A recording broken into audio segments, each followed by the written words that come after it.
Welcome, everyone to Dynasty The Podcast Show. I am your host, Ira Thomas Bush IV. This is a weekend special.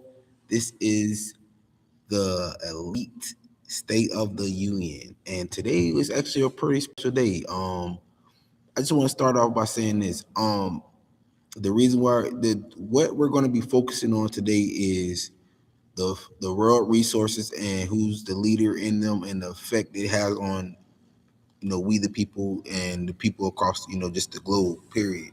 And the reason why I'm speaking like this is because the country that I live in, which is the United States of America, is so they invested a lot into competing against other worlds and other countries and continents, and also causing a lot of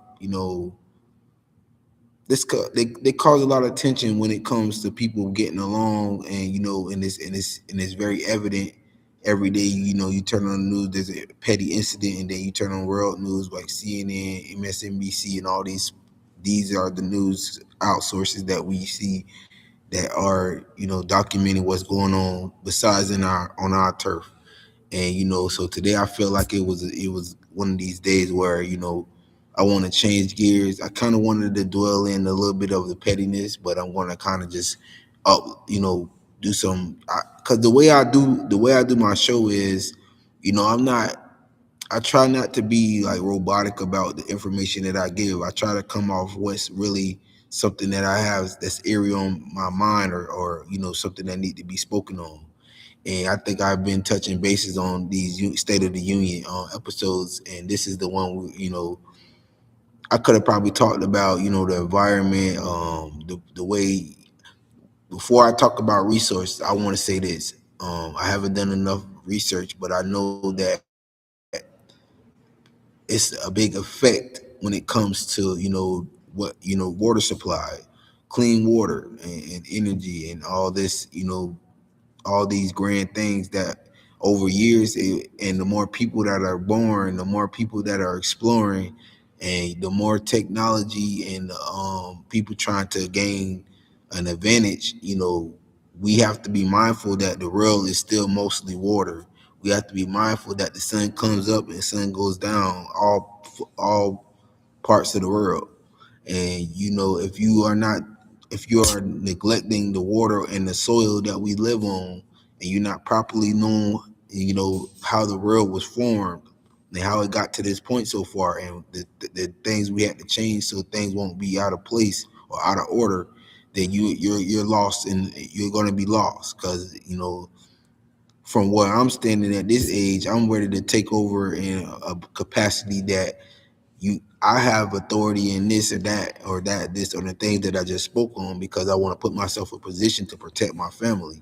And I think a lot of people feel that way. And that's why we're going to speak about energy, because I just want to say this: the elementary I went to, some of the main thing I speak on my elementary, because we literally learned about the types of mammals, the types of wildlife. Animal Planet was a big thing when I was younger. I don't see it being a big thing in this generation like it was when ours. And this type of things that they documented. This is in America, by the way. Um, I just know that they're trying to dumb down and robotize a lot of things that shouldn't be. It shouldn't be that way. It should have continued to elevate and grow. Even when I was in science class, when I was in middle school, and going into high school, all this stuff, we were watching science movies, and all this stuff. I don't know. The children now, they come home, they go on their computer, they go on their phone, and they not even the computer, they go on their phone, they go on their game systems, and they be stuck. And their mind is not even on training their limbs. So it's like we lost. They've instilled this our children that it's okay to be you know at a standstill of allowing people to feed you information, and I try my best to the children in my family. I try my best to, like, they can't allow people to think for them.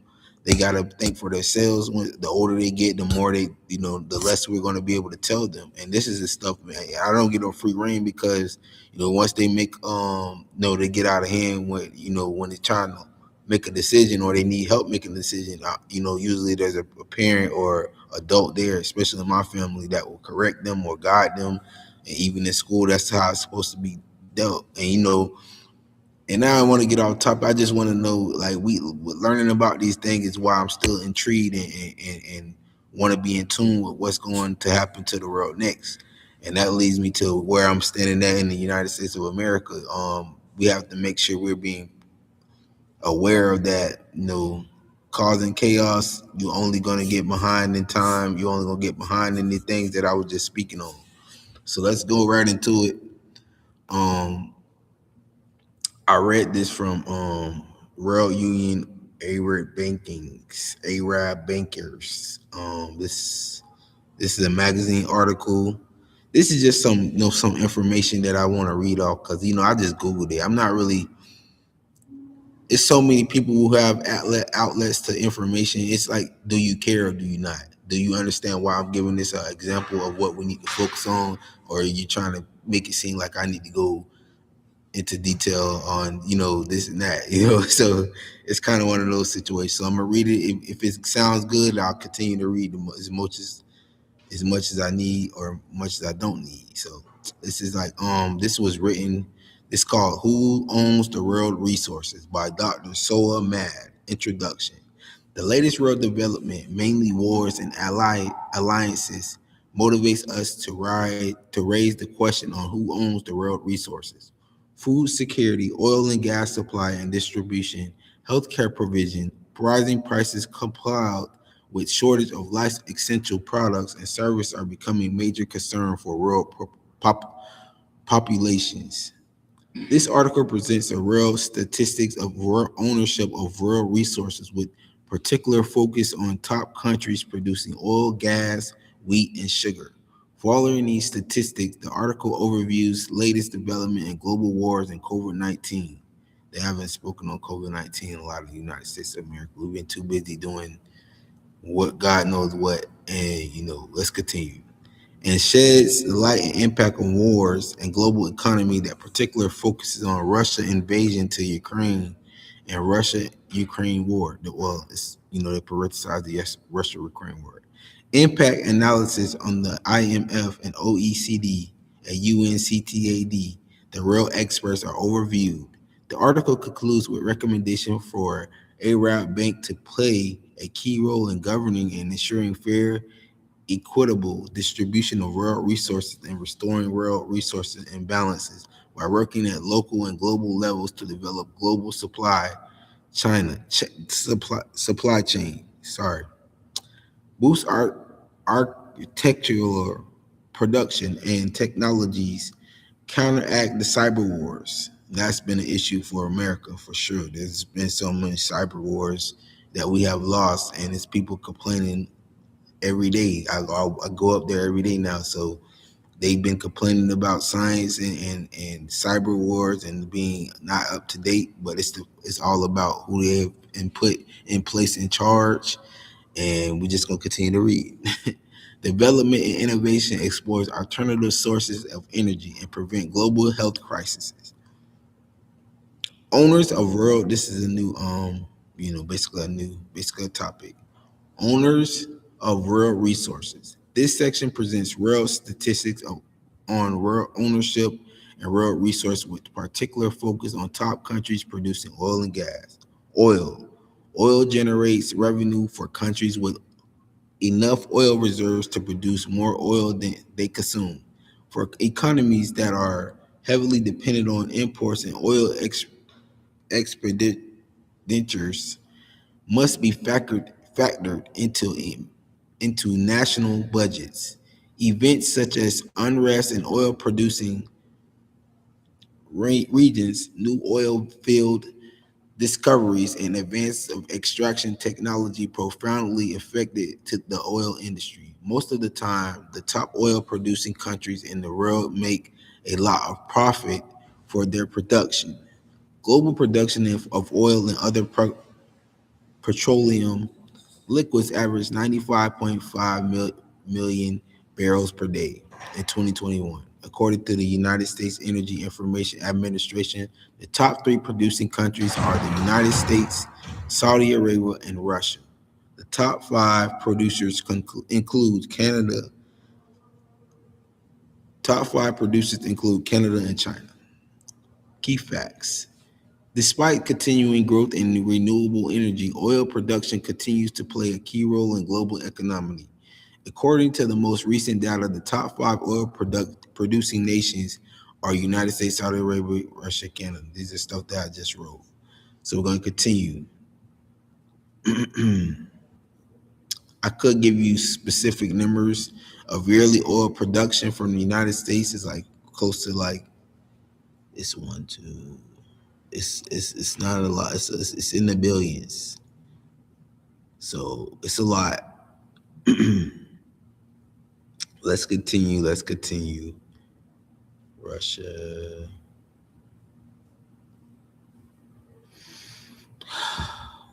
Sources: United States Energy Information Administration. It's the Investopedia, World Population Review, World Mayor, CIA World Fact Book. This is facts on the countries that they are speaking on. The United States, U.S., is the top petroleum liquid producer in the world, averaging 18.6 million barrels per day. To account for 20% of the world production in 2020, it also is the top producer of crude oil. Much of the increased U.S. crude oil production is attributable to hydraulic fracturing and fracking in Texas and North Dakota, which is what they had a big disagreement in North Dakota and South Dakota where that was causing a lot of issues up that way because the people, those are lands that are supposed to be, those are the native lands that they said they were not going to mess with, and they have done that anyway. They forced those people's hands. I don't know if they continue to do it, but I'm pretty sure they did. That's the way that America works. And in Texas, it's a lot of native land that they don't speak on. They killed off a lot of people in Texas. They put a lot of European white people over there, and they do it still. They bring a lot of immigrants over there to that country to take over just because they do not want the natives to have any control, which is now the modern day Mexicans and people from other Spanish countries that they are allied with, and they try to control that border and do a lot of heinous things. So they just putting it right here in front of you. This is the main reason why they trying to control it though, because they want to profit off of it. And they can either profit off killing someone or they can profit off drilling for whole oil, and that's the way it was. That's the way it's designed, and it's still like that in the 2020s. Saudi Arabia, it contributed 10.8 billion, representing 11% of the world's total petroleum liquid production. It holds 15% of the world's provide oil reserve, and it's the largest crude exporter. Saudi Arabia is a member of the Organization of the Petroleum Exporting Countries, OPEC. According to the CIA World Factbook, the petroleum sector, according to the roughly 42% of the country's gross domestic product, 87% of the budget revenues, and 90% of the export earnings. Saudi Arabia's major oil fields include Kuwait, Safania, Resorces, Manifia, Shalaba, Quativ.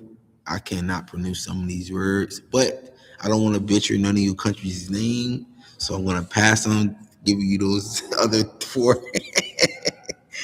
But let's continue. This is information about Russia. Russia is one of the world's top oil producers with the average of 10.5 million I think barrels, whatever, in 2020. And then the crazy thing, they got this information during COVID. So this is probably one of the main reasons they had to come to the table in secrecy. And this is the stuff that they do when we're not all paying attention. This is the stuff that they put out, and they try to do research up on, and it takes a long time to gather everything and be okay to release, so they're ahead of the game on who can conduct business real, for the small people that they want to give peanuts and crumbs to. So let's continue. The oil industry in Russia was provide privatized after the fall of the Soviet Union, but the state has since forced consolidate, consolidation and asserted more control over the sector. Western sanctions imposed after Russian invasion of Ukraine in 2014 have barred Russian energy companies from accessing United States capital markets and drilling technologies. In 2017, 14 OPEC members of 10 non-OPEC oil exporters led by Russia formed the OPEC, which now sets export quotas and members and plays influential role in global energy markets. You know what? I don't know. You know, there's people that still want to claim that the Soviet Union is going to take over the whole world, and there's people that are that delusional that are trying to practice and gear up for that, and they have a whole mindset that there's going to be the leaders in the world are going to be white, the white Aryan race or whatever they was calling themselves. I think that's what they was coming from at that time. So I don't know. They might still be trying to formulate a plan to take over. But you know, when you be on drugs, when you do things that are heinous and evil, you're never gonna get the outcome you want. And you know, hopefully things all end on a note of just letting things be what they're supposed to be. Canada holds the fourth spot among the world's petroleum liquid producers. Canada remains sources of oil production in the oil sands of Alberta and Western Canada Sedimentary Basin and Atlantic offshore fields.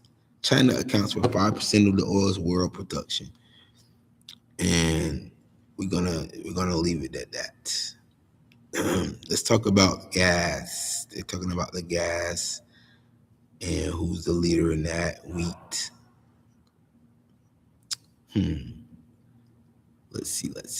Global war 19, war facts and figures. I like this. I actually like this guy's whole entire.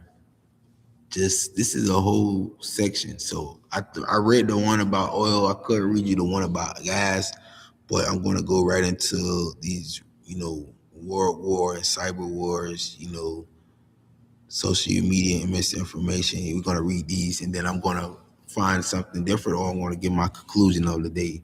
Because I actually glad I found this. This is a very nice piece. So we're going to read the war facts and figures. Russia launched a full-scale military invasion on Ukraine February 24th, 2022. This has caused over 900 civilians' deaths and pushed millions of Ukrainians to flee the neighboring countries. On February 24th, Putin announced the beginning of the full-scale land, sea, and air invasion of Ukraine, targeting Ukraine military assets and cities across the country. Biden declared that this attack unprovoked and unjustified and has since issued severe sanctions and coordinates with European allies targeting four of Russia's largest banks, its oil and gas industry, and the United States technology experts to the country. The United Nations group of seven G7, European Union (EU), and the countries continue to condemn Russian actions and support Ukraine's forces. The emergency United Nations session 141 of 193 members stated the vote to condemn Russia's invasion. See, this is what I was saying about the Soviet Union being mostly Russians. And, you know, it's not just them, it was kind of a mixture of these people over there in that area. And Russia is not deemed very, very good humans, as you know, and it's coming up every day. If you are on the radar of the United Nations, you're not doing good because that's a lot of European people over there. I'm pretty sure it's mixed with a lot of Middle East and Africans as well now that the world has identified people as humans instead of black and brown and whatever the monkey, whatever distaste they have for black. The United Nations probably pretty mixed now. So it's pretty fair. It's supposed to be pretty fair. When you get money involved, and that causes power surges and power people to turn a blind eye. But things are gonna get better, hopefully, if they do things the correct way, being that this generation is already developed in the technological side. So let's continue reading. The United Nations has issued escalating sanctions and the financial assets of Putin and Sergei Lavrov, I don't know how to pronounce his last name, but the Russian foreign minister removing Russian banks from the global SWIFT financial messaging system and banning United States imports of Russian oil and natural gases. Direct negotiation between Russia and Ukraine had continued, with Russia announcing late March it would reduce military activity near Kyiv and Chernihiv. Meanwhile, Russian forces continue to combat major Ukraine cities. Several communications and transportation infrastructure, hospitals, and residential complexes have also sustained shelling and bombing attacks. Civilians in the Mariupol and port city in the southeastern Ukraine have been facing an ongoing humanitarian crisis with acute shortages of food, water, and heat. Russian forces have surrounded the cities for weeks and aerial bombarded that have killed hundreds of civilians. This conflict has severely strained the United States and Russia relations, increased the risk of wider European conflict tensions, and likely increased between Russia and neighboring North Atlantic Treaty Organizations, NATO, which is something I don't know if we're still a part of in the United States of America. Members countries additionally in conflict Ukraine will have border ramifications and future cooperation of critical issues like cybersecurity and energy security, which is what we're basically was just describing and talking about. That's always been a reason why there's war, and it goes back to greed. Some of these people are so greedy and so obnoxious and so you know they don't have no kind of sense for humanitarian purpose, and they'll kill everybody just to say that they're number one, and they'll be sitting up there with nothing left but just them and a couple of people in their family. And this is kind of where we don't want that to be the case in our country. When people want to start wars, they should leave and stay where they look. People start wars. Whoever started the war, they need to leave where they talking from and sit right over there into one of the whichever side you pick. You need to stay right over there. Because if you have an issue with a country or continent that is that is thousands of miles away, I was gonna exaggerate something that's thousands of miles away. You need to go right on over there and stand. You remember how they used to make African Americans stand over there and protest? We need you to go, whatever world leader or minister or whatever you call yourself in whatever power position you call yourself being. You need to go stand right over there and put your sign up to say I don't like you, so they could take you out your misery and you can stand on it. You remember that keeping it real skit that Dave Chappelle put out? That's what they need to do. Go over there and keep it real. Don't come over here and put everybody else in danger. We like it over here. So, that's just how I be seeing things. And, let me continue to read it. I like this piece. Um, let's continue. The conflict has severely strained United States and Russia relations and increased the risk of wider European conflict. Tensions are likely to increase between Russia and neighboring North Atlantic Treaty Organizations. I think I read this. Additionally, the conflict in Ukraine will have a border ramifications. Russian invasions has potential to set up the clash of nuclear world powers. It is establishing the region of terrorizing Ukrainian citizens. It could also impact inflation, gas prices, and global income, which is happening now. Gas prices are being complained about all across the United States, and I'm pretty sure in other countries and continents. And like I said, Ukraine, I thought Ukraine was mostly German. It's mostly on the German war. The Russian or the Russian. Okay, it's basically I don't know Germany directly, but they're affected. So Germany's army, whoever their allies are with Germany, is like Ukraine. It's like that's how it looked like to me, because I remember learning about World War One and World War Two, which these people were heavily involved, and they were heavily like the reason why it was going on. And the reason why the United States of America was involved, because people from Europe was from these places, and they were actually the ones dealing in arms. So this is what goes on when you get deals and you got to deal with both sides, and which is the same issue. I've been spoke on this, but this is just a piece that I'm reading, and these are more factual things I want to believe, because this is from a writer that is from the real, not of the United States of America. I believe so. So let's continue.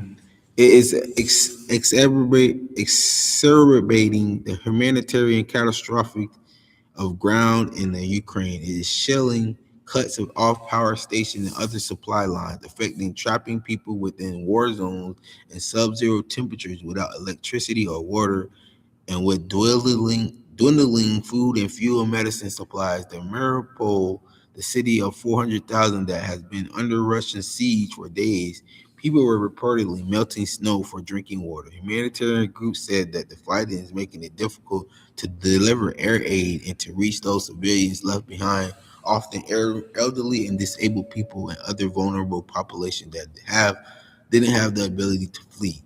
Cyber war. Ukraine has been a target of thousands of cyber attacks in December 2015. And this is more real information, so I kind of hit it right on the head.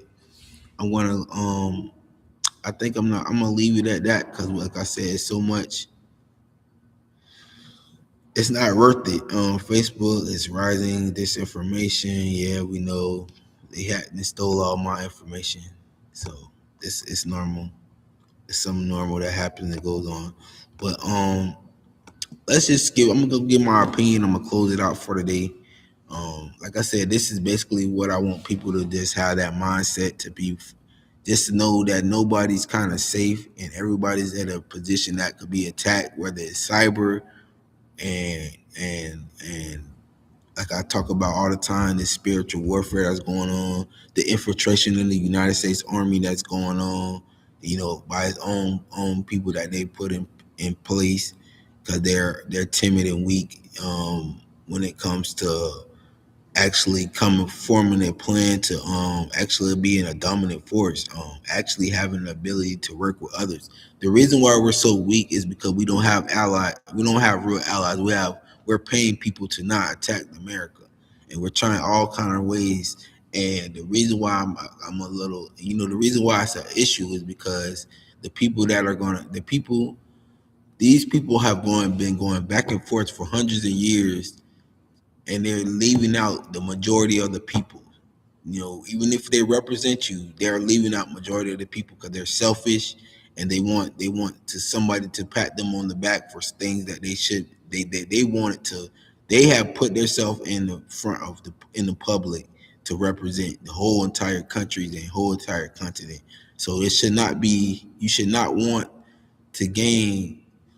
Let's say it like this: whatever the outcome is for you and your country, or whoever you representing in the masses of those people, you should not expect anything. You should only want to do your assignment that you asked to be appointed. And this is 90% of the people that asked and ran for these positions. So you cannot feel any kind of way when they don't go your way, because you did not do what the people told you to do. You did what you wanted to do. You did what you want to do for your little small family group. And I can speak like this because I'm not in a position yet to represent the whole entire city or state, or even all 50 states or whatever. If you go to a different country, a whole country, all these small little intricate things. And I'm thinking about, that's why people don't get it.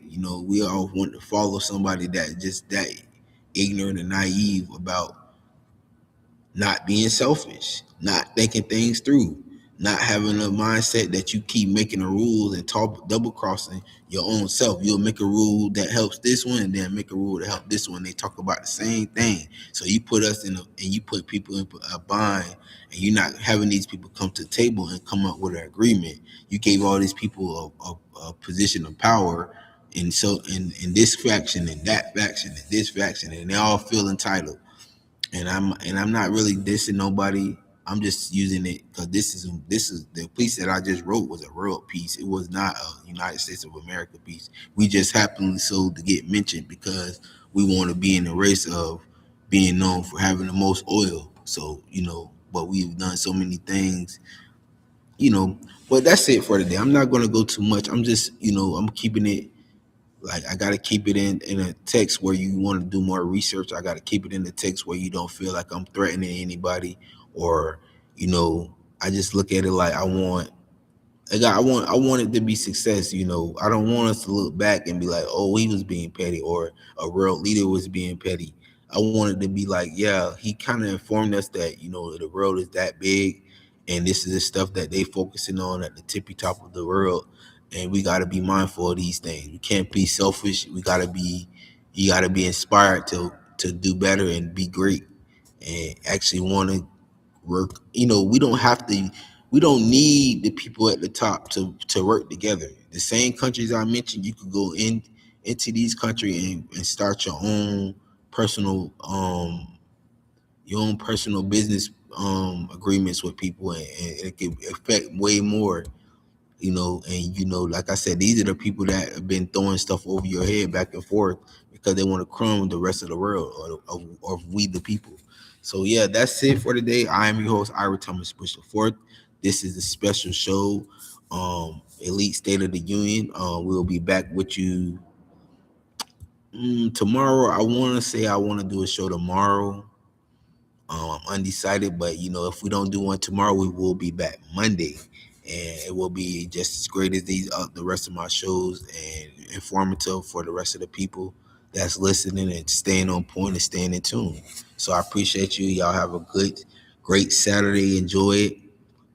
Make sure you check in on your family, your friends, and the people, and like anybody associated with you, my family, my sister, my daughter, my nieces and nephews, my mother, my grandparents. I love y'all, and that's pretty much it. And anybody associated with Elite Association, y'all know what it is. Just keep your head up. Keep working towards your main goals. Don't let nobody stop you. I'm always available. I'm still on Facebook and Instagram, and it's very easy to direct message me. And my email is ibush2@hawkmail hawkmail.hccfl.edu, and I'm always able to be reached. I'm not intimidated by none of this stuff going on. People who run and hide and do all this treasonous activity, they will eventually get caught. And don't let that be you in that position. So just be mindful of what you're doing and how you presenting these things. And that's pretty much it. I see y'all, and y'all stay up.